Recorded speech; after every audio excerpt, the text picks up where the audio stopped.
ఈరోజే శనివారము అంటే కలియుగ ప్రత్యక్ష దైవమైన వెంకటేశ్వరుడికి ఎంతో ప్రీతికరమైన రోజు. ఈరోజు ఈ కథను వింటే చాలు, సాక్షాత్తు ఆ వెంకటేశ్వరుడి అనుగ్రహం మీకు లభిస్తుంది. సకల శుభాలు కలుగుతాయి. మరి ఆ కథ ఏంటో ఇప్పుడు ఈ వీడియోలో తెలుసుకుందాం. అదే శ్రీ వెంకటేశ్వర అవతార ఘట్టం కథ. సౌనకాది ముళ్లతో సూత మహర్షి చెప్పిన శ్రీ వెంకటేశ అవతార కథ. కలియుగం మొదలైనది. కలిదోష నివారణ కోసం మహర్షులందరూ నైమిసారణ్యంలో ఒక సత్రయాగం సంకల్పించారు. అయితే ఆ యజ్ఞ ఫలాన్ని ఎవరికి దారపోస్తే ప్రయోజనం కలుగుతుందని చర్చించారు. వారిలో భృగు మహర్షి యజ్ఞ ఫలానికి త్రిమూర్తులైన బ్రహ్మ విష్ణు శంకరులలో ఎవరు తగినవారో నేను పరీక్షించి వస్తా అన్నాడు. ఆయన మహా తపస్సాలి. ముళ్ళంతా ఆమోదించారు. ఆయన ముందుగా వెళ్ళి సత్యలోకం చేరుకున్నాడు. బ్రహ్మ అతడి రాకను గమనించక సరస్వతి వీణానాదంలో మునిగిపోయి ఉన్నాడు. దానితో మృగుకు కోపం వచ్చి, మహా తపస్సాలినైనా నన్ను అతిథిగా మన్నించలేకపోయావు. సృష్టికర్తనని అహంకరిస్తున్న నీకు భూలోకంలో ఎక్కడా పూజా పురస్కారాలు లేకుండా పోవుగా కాని శపించాడు. తరువాత కైలాసానికి వెళ్ళాడు. అక్కడ పరమేశ్వరుడు పార్వతితో ఆనందనాట్యం చేస్తూ భృగురాకను గమనించలేదు. దానితో భృగు మహర్షి కోపంతో, శంకరా, నీవు నాట్య విలాసాలలో మునిగి మహా తపస్సాలిని అతిథిని అయినా నన్ను నిర్లక్ష్యం చేశావు. కనుక భూలోకంలో నీకు లింగ రూపంలోనే కాని నిజ రూపంలో ఆరాధన జరగకుండునుగాక అని శపించాడు. ఆ తరువాత వైకుంఠం చేరుకున్నాడు. మాధవుడు పాన్పు మీద పరుండి తనకు పాదసేవ చేస్తున్న లక్ష్మీదేవితో సరస సల్లాపాలు ఆడుతున్నాడు. అతను మునిరాకను గమనించలేదు. అప్పుడు భృగువు వెళ్ళి ఇలా పలికాడు, అతిథిగా వచ్చిన నన్ను అవమానిస్తావా అంటూ విష్ణుమూర్తి గుండెల మీద తన్నాడు భృగువు. అంతే, ఒక్కసారిగా లోకాలన్నీ కంపించాయి. అయినా శ్రీ మహావిష్ణువు రవ్వంత కూడా ఆగ్రహించక పరమ శాంత స్వభావంతో లేచి మునికి నమస్కారం చేసి, మునీంద్ర, మీ రాక చేత వైకుంఠం పావనమైనది.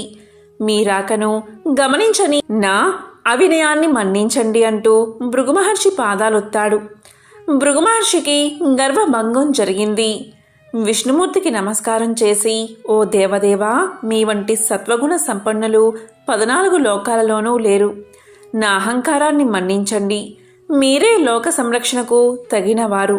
కాబట్టి భూలోకంలో కలి ప్రభావాన్ని నశింపచేసి ధర్మ సంరక్షణ చేసి ప్రజల కష్టాలను తీర్చడానికి తప్పకుండా అవతరించండి అని ప్రార్థించి తిరిగి భూలోకానికి వచ్చి ముళ్లతో, త్రిమూర్తుల్లో పరమ శాంతమూర్తి అయిన శ్రీమన్నారాయణుడే యజ్ఞ ఫలానికి అర్హుడు అని తేల్చి చెప్పాడు భృగువు.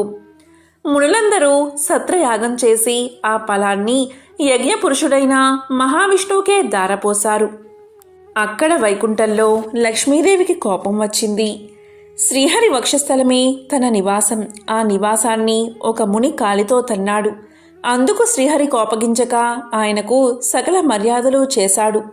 భక్తయే తన్ని గౌరవించలేదు అని అలిగి భూలోకానికి ప్రయాణమైనది లక్ష్మీదేవి. లక్ష్మి లేని ఇల్లు కళావిహీనమైనది. ఆమెను వెతికి తెచ్చుకోవడానికి భూలోకానికి ప్రయాణమయ్యాడు విష్ణువు.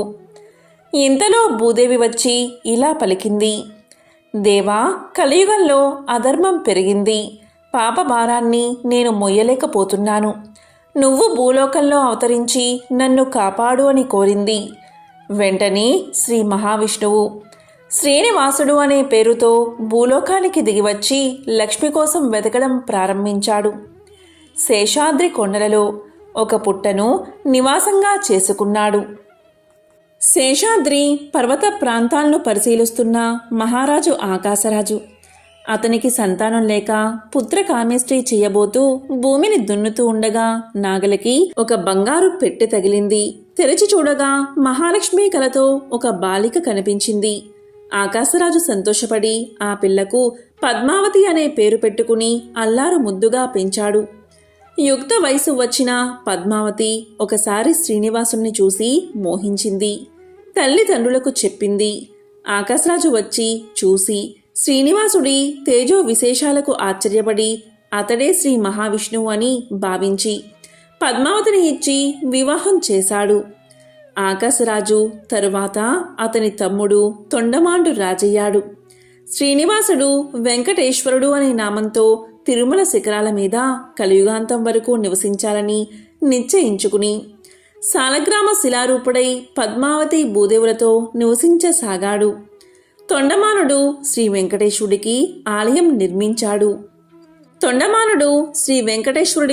ఆలయాన్ని నిర్మించాడు. తన్ని సేవించే భక్తులకు కల్పవృక్షం లాంటి వాడే శ్రీనివాసుడు ఇప్పటికీ భక్తులను సంరక్షిస్తూ అక్కడ నిలిచి ఉన్నాడు. సౌనకాది మహాముళ్లంతా సూతుడు చెప్పింది విని వెంకటాచలంపై వెలిసాక శ్రీనివాసుని అనుగ్రహం పొందిన వారెవరైనా ఉంటే వారి కథను వినిపించు అని సూతుడిని అడిగారు. అప్పుడు సూతుడు ఇలా చెప్పడం ప్రారంభించాడు. పూర్వకాలంలో బీబీ నాంచారమ్మ అనే ఆమె ఉండేది. ఆమె మాలిక్ కాఫీర్ అనే సేనాని కుమార్తె. ఆమె అసలు పేరు సురతాని. స్వతహాగా హిందువైన మాలిక్ కాఫీర్ అల్లావుద్దీన్ ఖిల్జాకి సేనానిగా మారి తాను కూడా ముస్లిం మతాన్ని స్వీకరించాడు. తన రాజ్యాన్ని విస్తరించే బాధ్యతను ఖిల్జీ మాలిక్ కాఫీర్ మీద ఉంచాడు. దాంతో మాలిక్ కాఫీర్ దక్షిణ భారతదేశం మీదకి విరుచుకుపడ్డాడు. తమ దండయాత్రలో భాగంగా మాలిక్ శ్రీరంగాన్ని చేరుకున్నాడు. అతను శ్రీరంగం చేరుకునేసరికి రంగనాథుని ఆలయం భక్తులు సమర్పించిన కానుకలతో దగదగలాడిపోతుంది. పంచలోహాలతో రూపొందించిన స్వామి యొక్క ఉత్సవమూర్తిని చూసిన కాఫీర్ కళ్ళు చెదిరిపోయాయి. అలాంటి విగ్రహాలను కరిగిస్తే ఎంత ధనం సమకూరుతుందో కదా అనుకున్నాడు లోపల. అలా తన దండయాత్రలో దోచుకున్న వందలాది విగ్రహాలలోకి రంగనాథుడి ఉత్సవ విగ్రహాన్ని కూడా చేర్చుకుని ఢిల్లీకి బయలుదేరాడు కాఫీర్. ఢిల్లీకి చేరుకున్న తర్వాత తాను దోచుకున్న సొత్తుని తన కుటుంబం ముందర గొప్పగా ప్రదర్శించాడు మాలిక్ కాఫీర్. వాటినిటి మధ్య శోభాయమానంగా వెలిగిపోతున్న రంగనాథుడి విగ్రహాన్ని చూసిన అతని కూతురు తనకు ఆ విగ్రహాన్ని ఇవ్వమని తండ్రిని అడిగింది. ఆ విగ్రహం ఆమె చేతికి అందిందే తడువుగా దాన్ని తన తోడుగా భావించసాగింది. విగ్రహానికి అభిషేకం చేయడం, పట్టు వస్త్రాలతో అలంకరించడం, ఊయల ఊపడం అలా తనకు తెలియకుండానే ఒక ఉత్సవమూర్తికి చేసే కైంకర్యాలటిని ఆ విగ్రహానికి అందించసాగింది. ఆ విగ్రహంతో ఒక్కో రోజు గడుస్తున్న కొద్దీ దానిమీదే సురతాని మనసు లగ్నం కాసాగింది. మరోపక్క రంగనాథుడి ఉత్సవమూర్తిలేని శ్రీరంగం వెలవెలబోయింది. దండయాత్రలో చనిపోయిన కుటుంబాలు ఎంతగా బాధపడ్డాయో రంగనాథుడి విగ్రహం కోల్పోయిన భక్తులు అంతే బాధలో మునిగిపోయారు. చివరికి భక్తులందరూ ధైర్యం తెచ్చుకుని ఆ మాలిక్ కాఫీర్ని వేడుకునేందుకు ఢిల్లీ ప్రయాణమయ్యారు. సాక్షాత్తు ఆ రామానుజాచార్యులే వారికి ప్రాతినిధ్యం వహించారని చెబుతారు. రంగనాథుడి ఉత్సవమూర్తిని వెతుక్కుంటూ తన ఆస్థానాన్ని చేరుకున్న అర్చకులను చూసి మాలిక్ కాఫీర్ యొక్క మనసు కరిగిపోయింది. ఆ విగ్రహాన్ని వారు తిరిగి తీసుకువెళ్లేందుకు సంతోషంగా అనుమతిని అందించాడు. అయితే ఆపాటికే రంగనాథుడి మీద మనసు పడిన సురతాని గురించి విన్న అర్చకులు ఆమె ఆదమర్చి నిద్రించే సమయంలో ఆ విగ్రహాన్ని ఊరు దాటించారు. సురతాని ఉదయాన్నే లేచి చూస్తే ఇంకేముంది, తన కలల ప్రతిరూపం కనుమరుగు అయినది. ఎవరు ఎంత ఓదార్చినా సురతాని మనసు శాంతించలేదు. ఆ విష్ణుమూర్తిని తన పతిగా ఎంచుకున్నానని కరాఖండిగా చెప్పేసింది. ఆ విగ్రహాన్ని వెతుక్కుంటూ తాను కూడా శ్రీరంగానికి పయనమైనది. అప్పుడు శ్రీరంగం చేరుకున్న సురతాని ఆ రంగనాథుడిలో ఐక్యమైపోయిందని చెబుతారు. ఇప్పటికీ శ్రీరంగంలో ఆమె నిలువెత్తు రూపాన్ని చూడవచ్చు. ఇదే బీబీ నాంచారమ్మ కథ. స్వామికి సంబంధించిన ఒక విశేషమైన దివ్య చరితాన్ని ఇప్పుడు తెలుసుకుందాం. పూర్వం ఒకసారి సనక సనందనాది మహర్షులందరూ వైకుంఠంలోని శ్రీమన్నారాయణుని దర్శనం చేసుకున్నారు. ఆయన్ని అనేక విధాలుగా స్తుతించిన తరువాత తాము వచ్చిన పనిని తెలియచేశారు. వారు ఈ విధంగా పలికారు: కలియుగంలో ధర్మం ఒంటి పాదంలో నడుస్తుంది. ప్రజలు ఆహార విహారాలకే ప్రాధాన్యత ఇస్తూ ఆచారహీనులుగా జీవిస్తూ కామక్రోధాలకు వసులై కలి ప్రభావంతో అధర్మబద్ధమైన జీవితాన్ని గడుపుతున్నారు.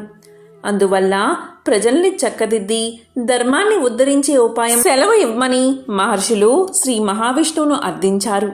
అప్పుడు శ్రీ మహావిష్ణువు ఈ విధంగా చెప్పడం ఆరంభించాడు. అధర్మం ప్రబలినప్పుడు స్వయంగా యుగయుగమునందున అవసరాలకు అనుగుణంగా వివిధ అవతారాలు ధరించాను. కానీ కలియుగం పాప భూయిష్టమై అధర్మం ప్రబలనిది.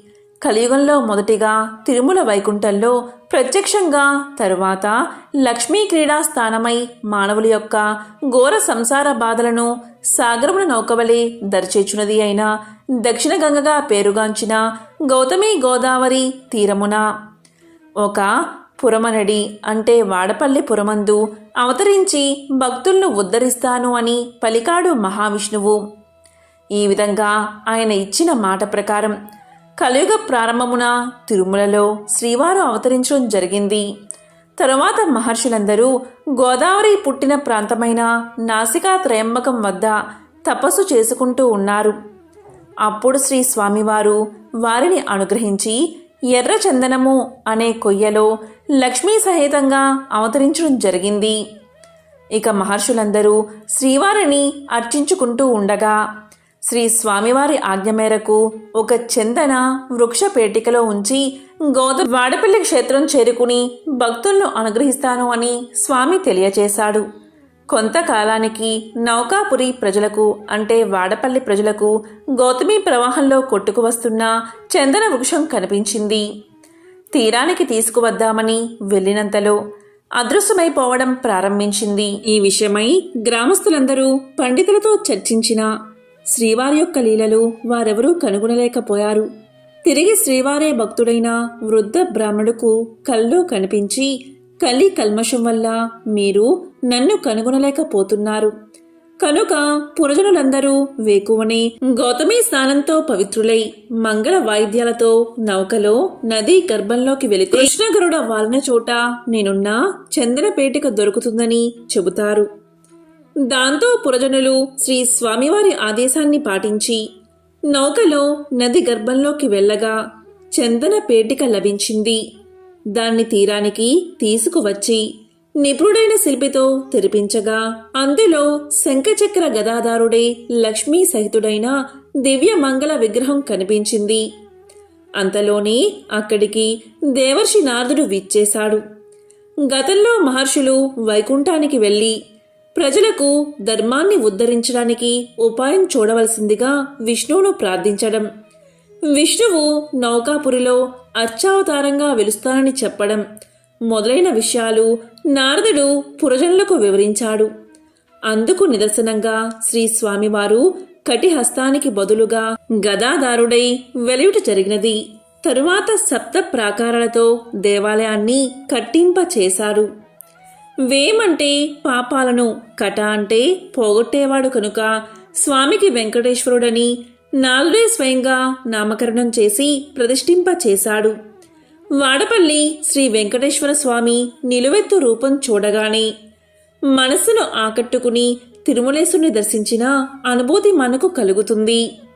భారతదేశంలో అశేష భక్తజనం దర్శించే ఆరాధ్య దేవాలయాల్లో వాడపల్లి ఒకటి. వాడపల్లి తీర్థమనగా వాడవాడలా ఉత్సవమే, ఆ బాలగోపాలానికి ఆనందమే. ప్రతి ఏటా చైత్రశుద్ధ ఏకాదశి నాడు శ్రీ స్వామివారి తీర్థం కళ్యాణోత్సవం వైభవంగా జరుగుతాయి. తిరుపతి మహాక్షేత్రానికి సమీపంలో ఒక పల్లెలో భీముడు అని ఒక కుమ్మరివాడు ఉండేవాడు. అతను పేదవాడు. కుండలను తయారు చేసి వాటిని అమ్ముకుని జీవనం సాగించేవాడు. అతనికి శ్రీనివాసుడిపై భక్తి ఎక్కువ. చిరకాలం దేవుణ్ణి పూజించాలి అని ఉన్న కుటుంబ పరిస్థితిని బట్టి అతనికి అలాంటి అవకాశం ఉండేది కాదు. అందువల్ల తాను కుండలను తయారు చేసే ప్రదేశంలో శ్రీ వెంకటేశ్వర స్వామివారి ప్రతిమను ఉంచుకున్నాడు.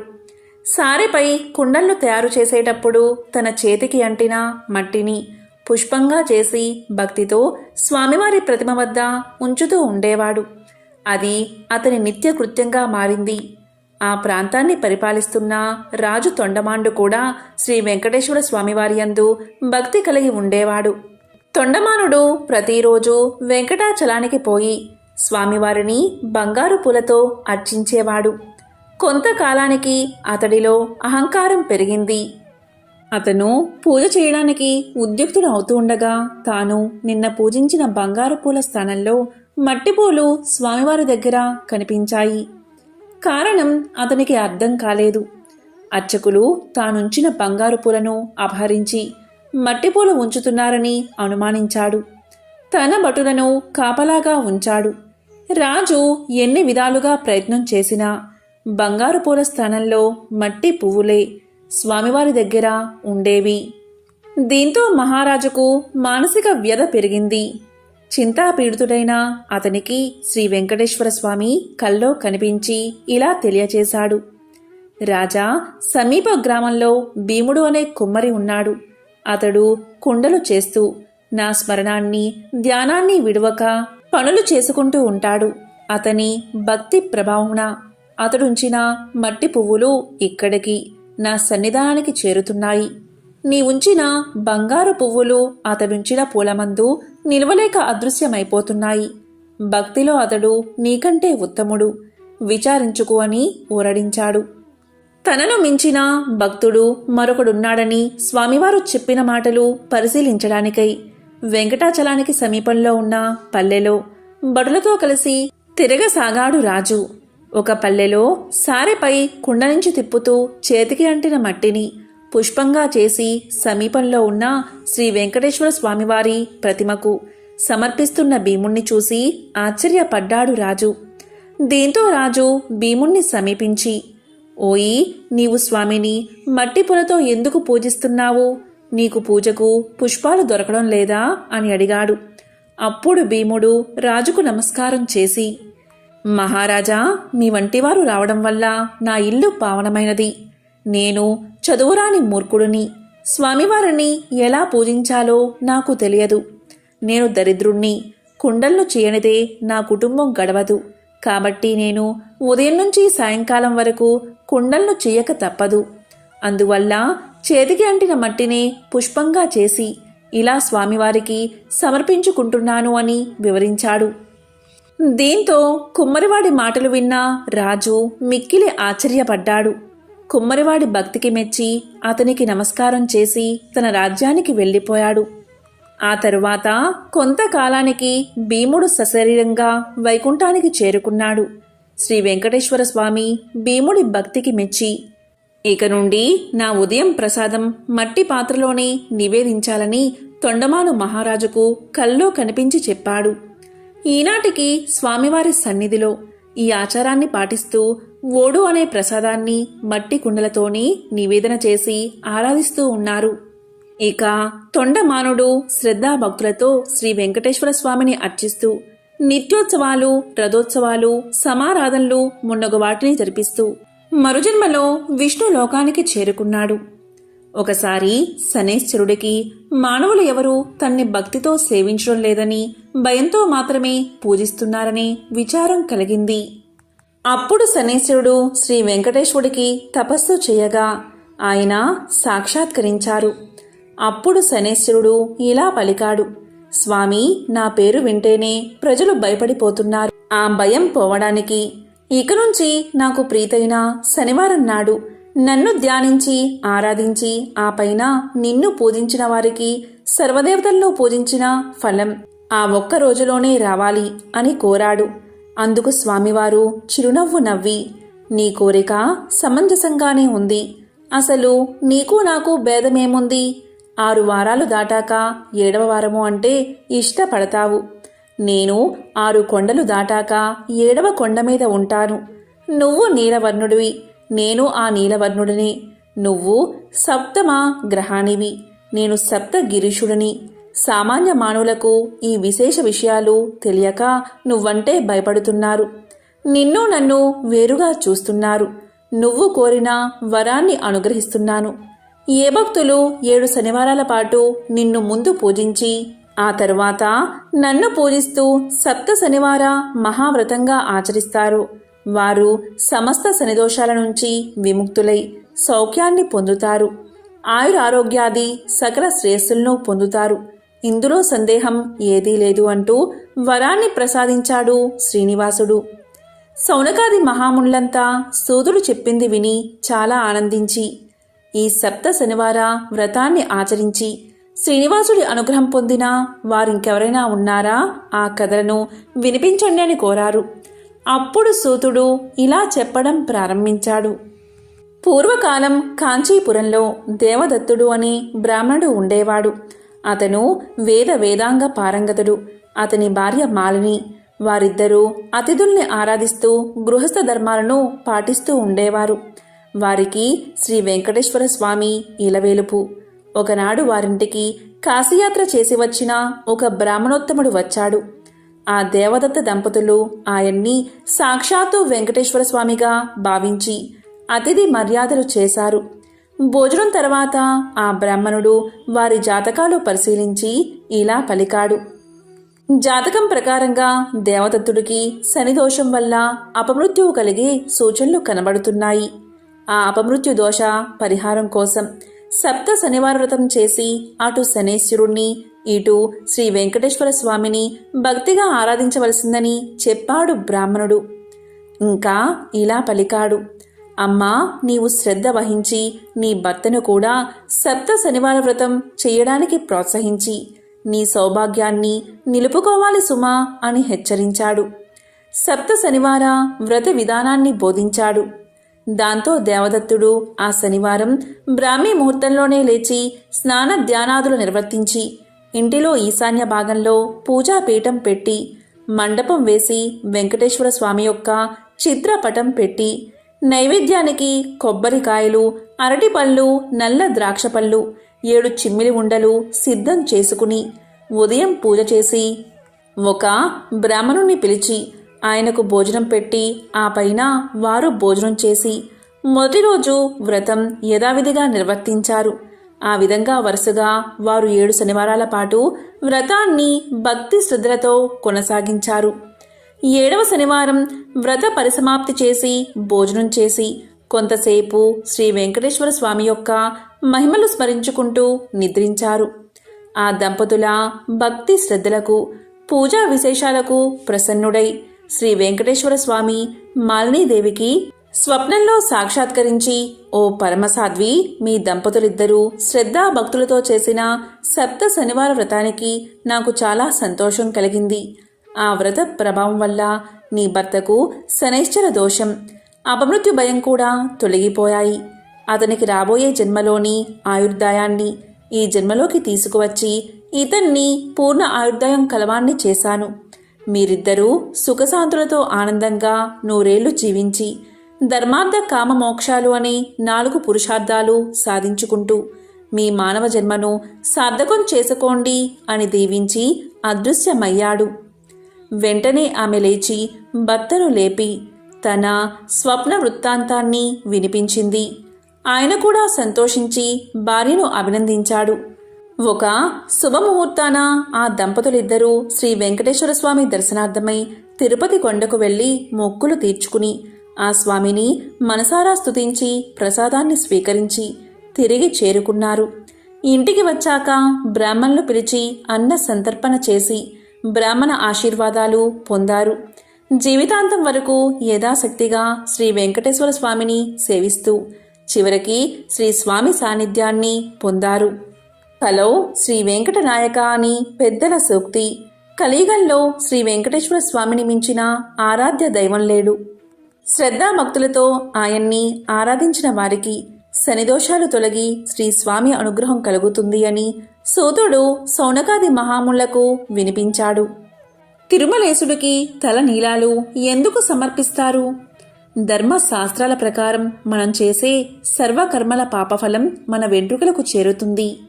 దానివల్ల అవి పాపాలకు నిలయంగా మారతాయి. కాబట్టి మన పాపాలను వదిలించుకోవాలి అంటే వాటిని తమలో నింపుకున్న వెంట్రుకలను తీసేయాలి. ఆ పని దేవుడి సన్నిధిలో జరిగితేనే మనం సంపూర్ణంగా పరిశుద్ధులం అవుతాం. ఈ ఉద్దేశంతోనే తల నీలాలు సమర్పించే ఆచారం మొదలైంది. తిరుమలేశుడికి తల నీలాలు సమర్పించడంలో ప్రత్యేకత ఏమిటి తెలుసుకోవాలి అంటే ఈ కథను తెలుసుకోవాల్సిందే. గొల్లడి గొడ్డలి దెబ్బకి నుదుటిన తగిన గాయాన్ని పట్టించుకోకుండా పుట్టను వదిలి ముందుకు సాగిపోతూ ఉంటే వనదేవత నీల ప్రత్యక్షమై ఆవేదనతో ప్రభు అని పలకరించింది శ్రీ వెంకటేశ్వర స్వామివారిని. స్వామివారు చప్పున ఆగి ఆమె వైపే చూశాడు.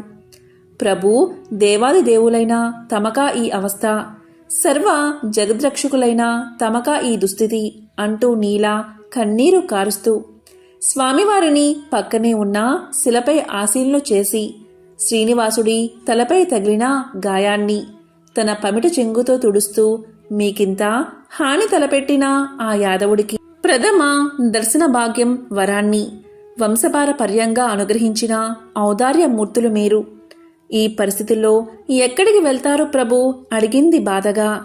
దాంతో స్వామివారు మందహాసం చేశారు. నీల తానే వనదేవత కనుక స్వామివారి గాయానికి పసరు మందు పూసి ఆకువేసి కట్టబోతూ స్వామివారి నుదుటివైపు పరిశీలనగా చూసింది.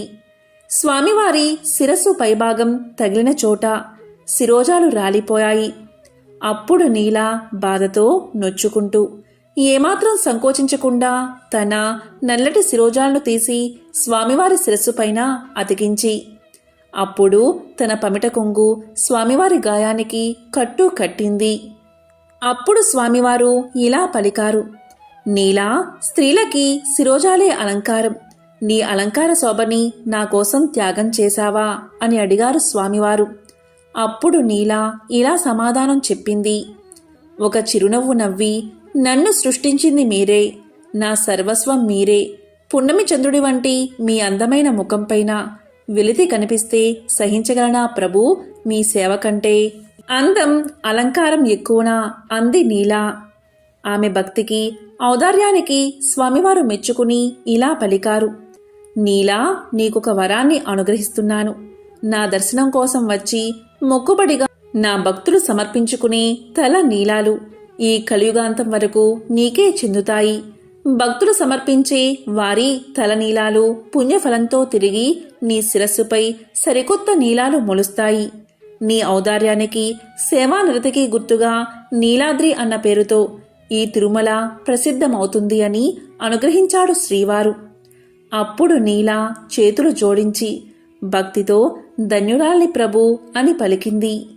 ఈ కారణం చేతనే తిరుమలేశుడికి తల నీలాలు సమర్పిస్తారు. పూర్వకాలంలో కౌమార దేశంలో మిత్రుడు అనే చాకలి ఉండేవాడు. అతడు తన కులవృత్తిని నిర్వర్తిస్తూ వీలున్నంతలో దాన ధర్మాలు చేస్తూ ధర్మపరంగా జీవనం సాగిస్తూ ఉండేవాడు. కాని అతడి దిగులంతా అతనికి ఉన్న అవిటితనమే. కాలు ఔటిది కావడం చేత ఉతికిన బట్టలను మూటలు కట్టి ఇంటింటికి తిరిగి ఇవ్వడం చాలా కష్టంగా ఉండేది. దానికి తోడు గంపెడు సంసారం. కష్టపడకపోతే పూట గడవదు. ఎల్లప్పుడూ ఆ శ్రీనివాసుణ్ణి ప్రార్థిస్తూ ఉండేవాడు. ఏదో ఒక రోజున ఆ స్వామి తన్ను కరుణిస్తాడన్న నమ్మకంతో జీవనం సాగిస్తూ ఉండేవాడు. భక్తజన సులభుడైన శ్రీమన్నారాయణుడు ఇదంతా గమనిస్తూనే ఉన్నాడు. ఎవరికైనా వారి పూర్వజన్మ కర్మ నివృత్తి అయ్యే సమయానికి శ్రీనివాసుడే ఏదో రూపంలో వచ్చి తన భక్తులను తప్పక ఆదుకుంటాడు.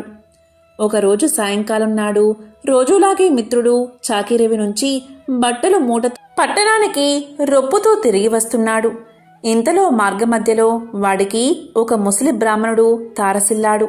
సహజంగా భక్తి శ్రద్ధలు కలవాడు అవడం చేత మిత్రుడు భుజం మీద మూటను కింద పెట్టి ఆ బ్రాహ్మణుడికి నమస్కారం చేశాడు.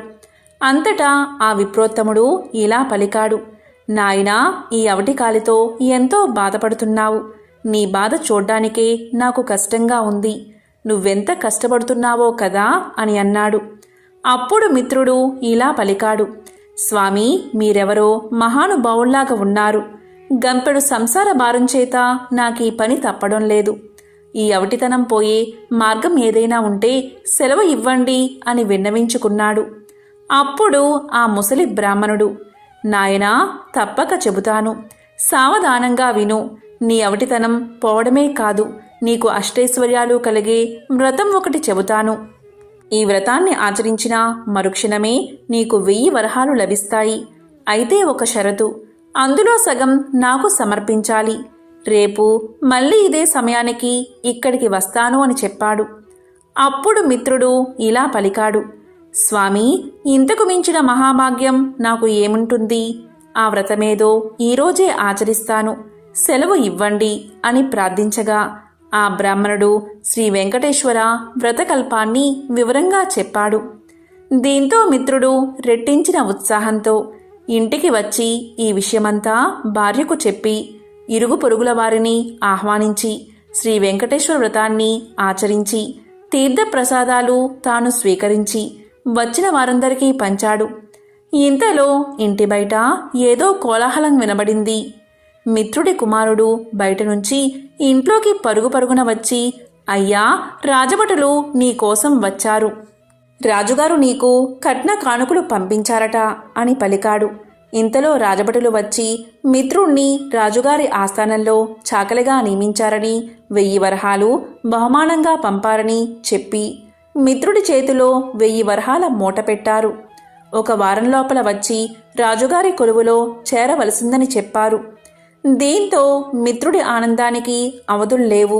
వారం దాకా ఎందుకు, రేపే వెళ్ళాలి అని మూటాముళ్ళే సర్దుకుని మరుసటి రోజు తెల్లవారుజామునే ప్రయాణమయ్యాడు. ఈ ఆనందంలో ఆ ముసలి బ్రాహ్మణుడి సంగతే మర్చిపోయాడు. దారి మధ్యలో గుర్తుకు రాగా 1 నెల తర్వాత కలవవచ్చులే అనుకున్నాడు. వెళ్ళి రాజు ఆస్థానంలో చేరాడు. రోజులు నెలలు గడుస్తున్నాయి. ఆ బ్రాహ్మణుడికిచ్చిన మాట పూర్తిగా మర్చిపోయాడు. అంతే, బ్రాహ్మణ రూపంలో వచ్చిన ఆ స్వామివారికి కోపం వచ్చేసింది. మానవ నైజం అంతే అని అనుకున్నారు స్వామివారు. తన మహత్యం చూపాలని నిర్ణయించుకున్నారు. అంతే, ఆ మర్నాడే రాజు ఆస్థానంలోని రాణిగారి నగలు మాయమయ్యాయి. ఆ అభాండం మిత్రుడి మీద పడింది. మిత్రుడికి కఠిన కారాగార శిక్ష పడింది. రాజభటులు మిత్రుణ్ణి పలు విధాలా శిక్షించారు.